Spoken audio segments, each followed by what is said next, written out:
speaking section for the CELPIP exam is the shortest, 20 minutes. But generally, people think it's the hardest section. Why? Well, because they haven't learned the format on how to answer the questions. And a lot of people just feel nervous because this is not a real natural setting. It feels like an exam. It is an exam. So today, let's go through a mock exam. You'll follow me, a native English speaker, as I take the speaking part test. Now, I'll also give you some helpful advice on how to really answer the question, what the examiner is looking for, vocabulary, sentence structure, and other ideas that will help you to feel comfortable in the speaking section so you can get a better CELPIP score. That's the goal. Breaking it down a little bit, the structure for the speaking section has 3 different topics, but there are 8 questions. The first 1 to 3 are about personal experiences and you. So you should be able to speak about yourself using personal pronouns. Task number 4, 5, and 6 are to respond to a real life situation. It's mostly real life, although it's in the exam, but it mocks the real world. And you also have to look at images, understand the picture, describe the picture, and talk about a real world thing. Section 7 and 8 is when you express your ideas in an organized and clear way. So this is getting closer to debating or persuasive speaking. That's why it's at the end, because it's much hard for even native English speakers. You need to know public skills. So let's begin the test. I will also give you some tips for every section as we go through it. And stay tuned to the end of the video because those are the hardest questions and I'll give you a final piece of advice. So every week, HZad Education uploads videos for the CELPIP exam, speaking, reading, listening, and writing. So if you're planning on taking the exam and you want to get your immigration to Canada, then go ahead, hit that like and subscribe so we can keep publishing more content every week. All right, begin. So today I'll be on the Education free AI platform. It has way more than 10 mock tests that will give you direct feedback. It'll also assess your score in real time, and it is completely free.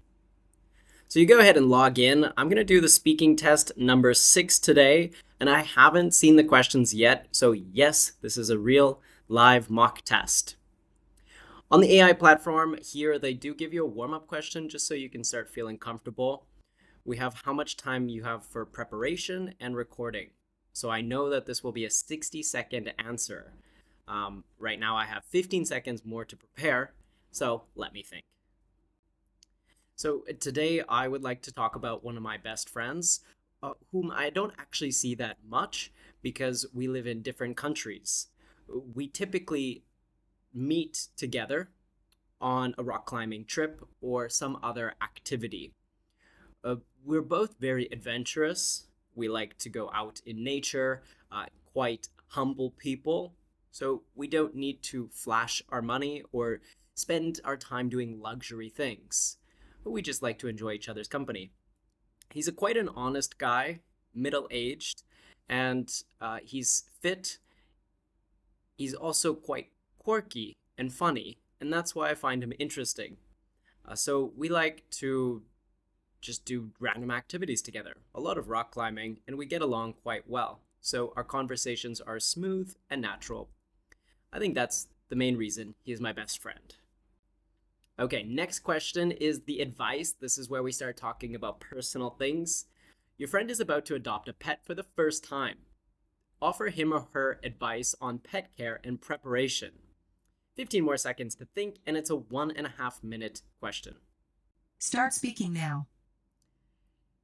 Hey Tom, I heard that you want to adopt a pet for the first time. As you probably know, raising an animal like a dog is a long commitment which will last about 15 years. So you should anticipate the animal to be in your life for that extended period of time. I want to suggest 3 main pieces of advice. The first thing that you should consider is what type of dog you want, because they do have different behaviors, personalities, and the way they interact with children can be different among species or breeds.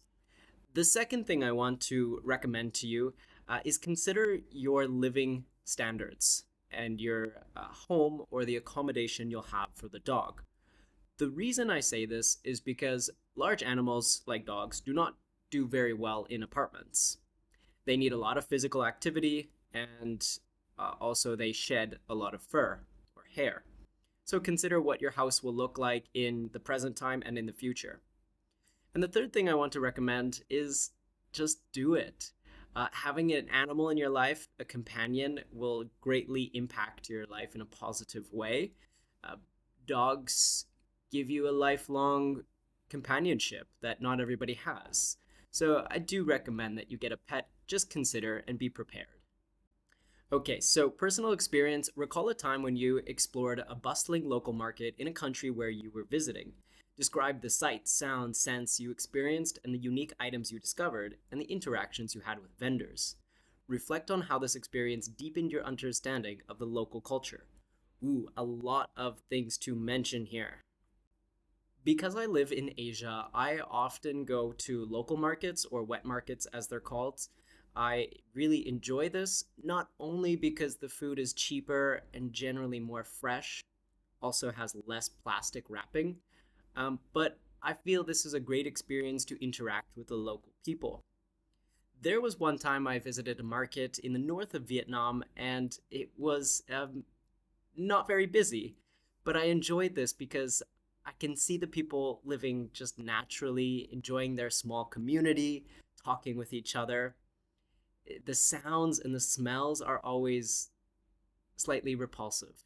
It smells like rotten meat, and that's just the wet market. You must get used to it. But I did find several vendors that sell fresh vegetables, and I always bargain with them.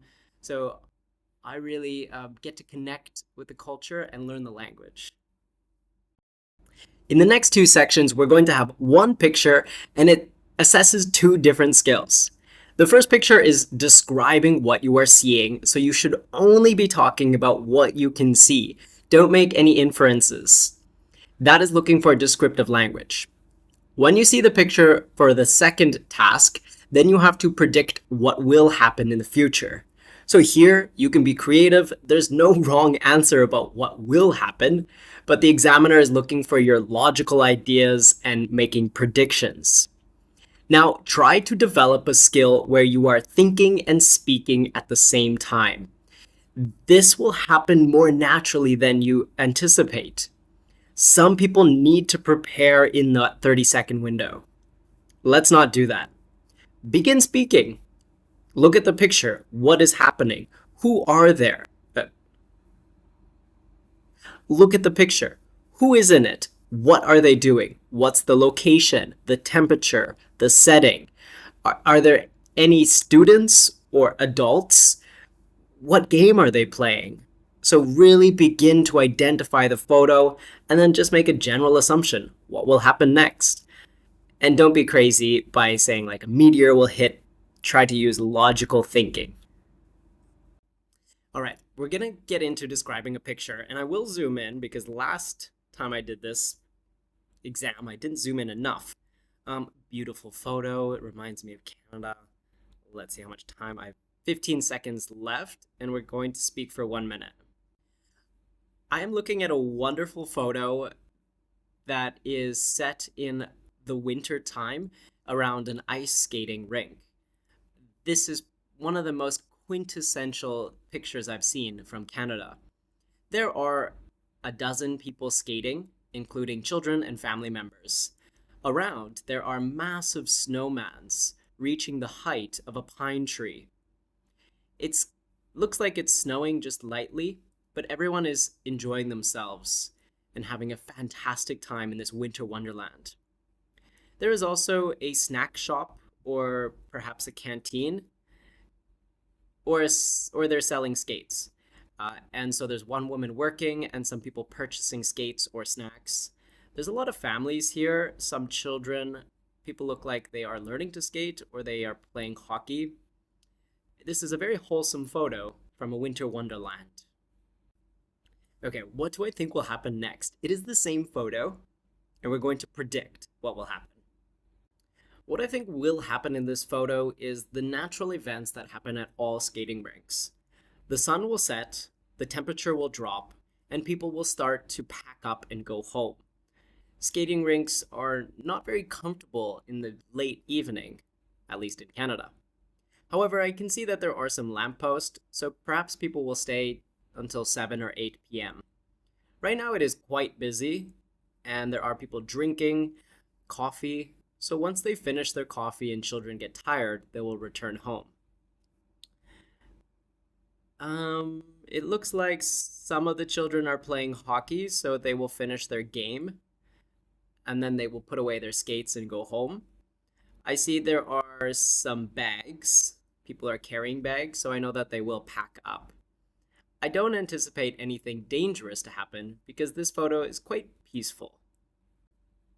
Right, so we are going to choose our option. Your friend is deciding between two options, working remotely from home. You believe that using a dedicated home office space would be best for productivity, but you also think working from a co-working space has its benefits. Pick one of these options, and on the next page, we're going to compare. So here, I recommend that you don't waste a lot of time. You don't have to choose an option that you truly believe in. You just have to choose an option that you can speak about. So something you have knowledge in. I'm going to go with dedicated home because it has no commuting, save time and money, customized setup for comfort, quiet distraction, a distraction-free environment, and no need for additional cost. So generally, I think this would be best because I can speak about it. I have more knowledge here. And it'll take us to the next page where we then have to compare this versus one other option. So your friend thinks that working from a cafe would be best. Now we need to convince him that the dedicated home office is better than the cafe workspace. So we're looking for transitional words here, compare and contrast. Words like however, although, but, these words help us to describe. Most importantly, in this section, you need to talk about your point and say why you think it's the best option, and then also raise an idea about the other option, cafe workspaces. This shows the examiner that you can logically think about two options in a persuading way. So you'll say something like, while working in a cafe has some perks, it doesn't compare to a dedicated home office that is completely silent. So you're still showing the examiner that you can talk about the other section and that you're logical. All right, I wasted all my time. I didn't think. Hey friend, so I know that you are considering if you want to work from home or work at a cafe space, and I will give you my personal advice. I truly believe that working at home has far more benefits because you're going to save a lot of money. You have control over the environment and the temperature and the loudness. As well, you will find your flow. So you will get in the zone of working more easily.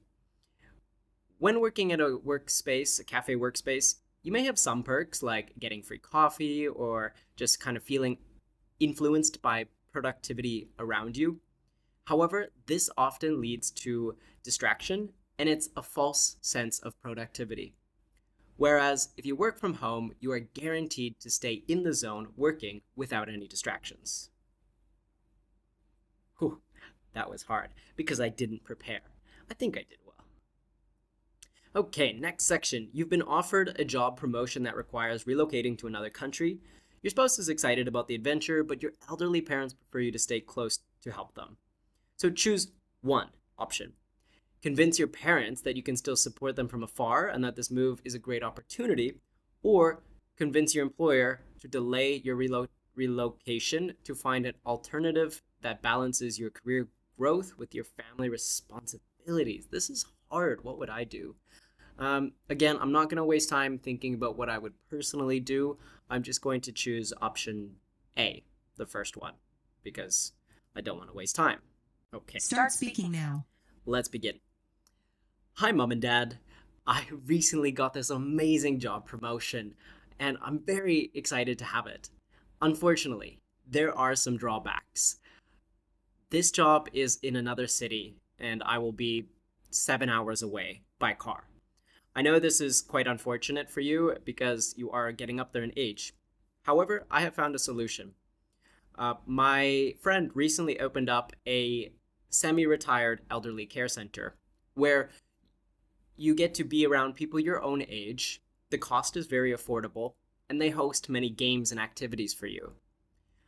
I think this will be suitable for you, and you get to stay together.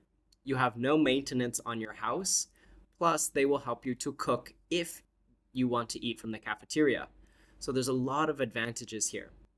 What do you think? Would you like to move into this elderly care center? Oh, that's so sad. I don't want to put my family into a care center. Okay. We're not wasting time, though. In the final section, number 7 and 8, it's really important here that you address the speaker, or at least identify the situation.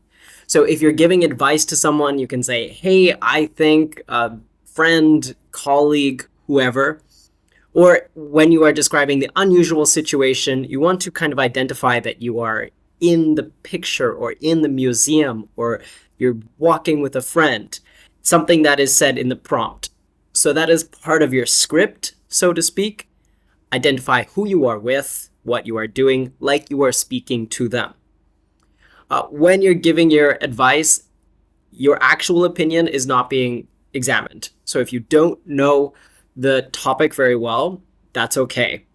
What they're looking for is your coherence and your ability to organize a structure with an opinion, a main reason, and an example.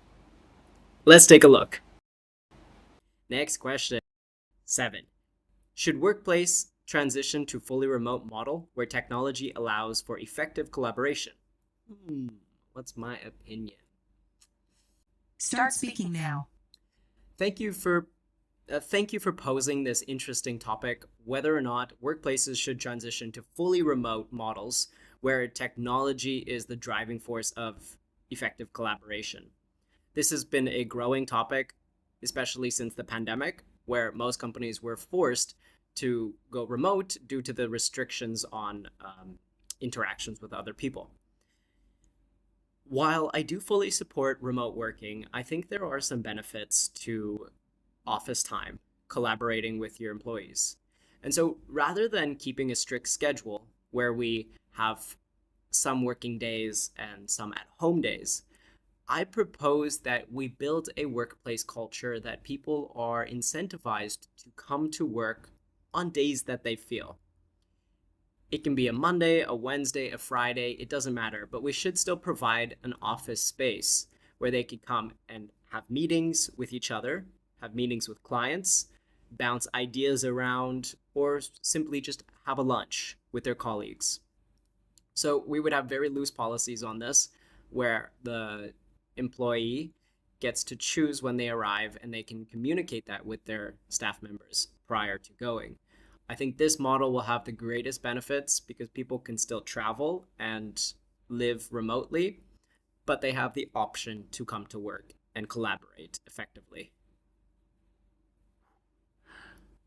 That was a lot to get in a minute and a half. All right, one more section. Number 8. Describing an unusual situation, and it will usually give you a picture like such. You are standing at the edge of an ancient forest. The trees are tall and twisted. Their leaves are glowing faintly in the moonlight. As you approach, you feel a sense of unease. Share with a friend what you might be think might be waiting inside the cabin, and what mysteries the forest could be hiding. Start speaking now. Hey friend, this is getting strange. We are walking towards the forest. Do you see that cabin as well? I could see a faint light in the cabin, and it looks like someone is there. Normally, I would assume that this is just a farmer or someone living in the woods, someone off grids, but I don't get that feeling here. There's a strange aura and a sensation that I think there might be a mysterious witch hiding inside the cabin. I reckon we should check it out. Perhaps she is a modern day witch that will have some spells that we can follow. Or she might just be the kooky old lady that likes to live in the forest. Whatever it is, I'm excited to see the mysteries that lie beneath the doors. I'm not good at describing an unusual situation because it's unusual. I don't have an imagination like this. The best part about using the HZad Education AI platform is that it provides me with my score, and I am not satisfied with an 8. I was really hoping for a 9. I know where I made the mistakes, but let's take a look. So I have some advanced vocabularies like quintessential, adventurous, but lacks consistency. Okay, I did note that I wasn't using vocabulary well in all sections. Generally smooth, but I did have hesitations and interruptions, noted that. And task fulfillment, however, some responses on giving advice to a friend working remotely were not completely effective, or not completed or fulfilled. I lacked persuasion when needed. On the job promotion, overall, the responses demonstrated good understanding, but it wasn't totally adequate. I am not satisfied with an 8. This is why we're doing the test. Go ahead and click to the next page. It gives you even more detailed feedback, and it gives you a study plan as well, a 2-week action plan. So this is the most helpful page that you are looking for, and of course you have to do the whole test in order to get accurate feedback. Things that you can improve on, what you can do in the next 2 weeks, and motivational message, which we all need sometimes. A lot of marks because they are overthinking about the topic of the question and they are not thinking enough about the grammar and vocabulary. Kind of like what I did today. I should have had better vocabulary to articulate the problem and give a well-rounded answer. So what you really need to focus on is thinking while speaking. You won't feel like 30 seconds is enough. It's not. Generally, what people do when they speak is they are thinking at the same time. Just begin with a strong introduction sentence, have a rough idea of what your opinion is, and then try to add in details. You don't need to speak for the entire allotted time, the minute or minute and a half, but you should get pretty close because that'll give you more opportunity for vocabulary and demonstrate your sentence structures. Compound, complex sentences, some simple sentences, but not many, as well as using relative clauses or conditional sentences like if, then. These will help to boost your score. Now, if you found anything in this video helpful and you're taking the test soon, please go ahead. First, you could hit like, then you could hit subscribe because that really does help the algorithm. Much appreciated. I'll see you in the next video. Bye-bye.